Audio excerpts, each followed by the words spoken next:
प्यारे बच्चों, हम आपको खुशामदीद कहते हैं फैंटास्टिकल जर्नीज विद आमिना की दुनिया में। आज हम कहानी लाए हैं एक अक्लमंद लकड़हारे की।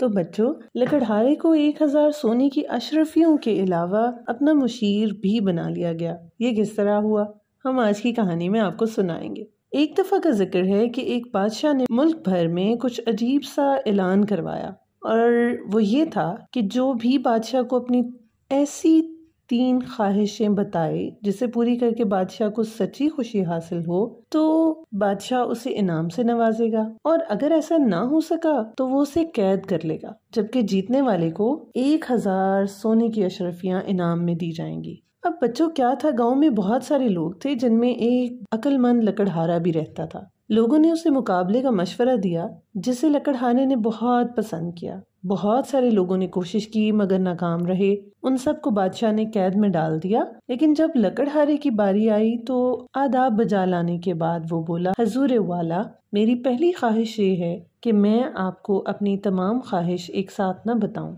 बल्कि एक एक करके बताऊं।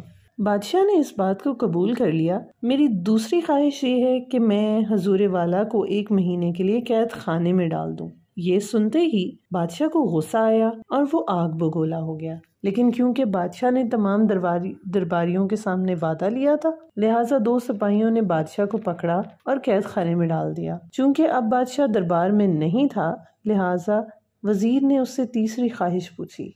लकड़हारे ने कहा, वजीर मोहतरम, मैं आपको अपनी तीसरी ख्वाहिश 1 घंटे बाद बताऊंगा। वजीर इसकी बात मान गया। 1 घंटा गुजरने के बाद उसने कहा, मेरी तीसरी ख्वाहिश ये है कि बादशाह सलामत को इज्जत के साथ कैद खाने से वापस लाया जाए। कैद खाने से निकलने के बाद तो बादशाह की कोई खुशी की इंतहा ही नहीं थी। वो समझ गया कि लकड़हारा बहुत ज़्यादा ज़हीन है और उसने बाकी लोगों को भी रिहा कर दिया और लकड़हारे को 1000 सोने की अशरफियों के अलावा अपना मुशीर भी बना लिया। तो प्यारे बच्चों, जिंदगी में हमेशा कोई काम ऐसा करें जिसकी वजह से दूसरों को फायदा हो, ना कि नुकसान, और हमेशा अक्लमंदी से काम लें, जैसा कि अक्लमंद लकड़हारे ने लिया। हमारे चैनल को लाइक करें, सब्सक्राइब करें, कमेंट करके हमें बताएं आप क्या सुनना चाहते हैं। यह है फैंटास्टिकल जर्नीज विद आमिना की दुनिया।